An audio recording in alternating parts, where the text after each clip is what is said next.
میرا خیال میں اس وقت اسرائیل میں حالانکہ آپ کو اسٹیٹمنٹ نظر نہیں آتی لیکن ایک ٹرائمفلزم ہے.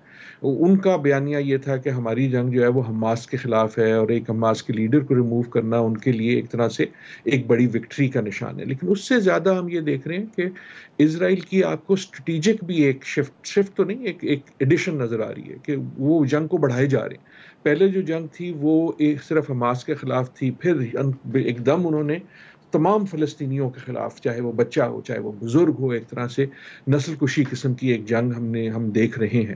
اور اب ہم پچھلے ایک ہفتے سے بلکہ اس سے کچھ زیادہ سے ایک سٹرنگ آف اسیسینیشنز دیکھ رہے ہیں. یہ ایک کڑی ہے اس سلسلے کی جو اگر کل ہم نے یہ خبر سنی تو پرسوں ہم نے لبنان سے سنی کہ ایک طرح سے ٹارگیٹنگ ہو رہی ہے لیڈرشپ کی مختلف گروہوں کی.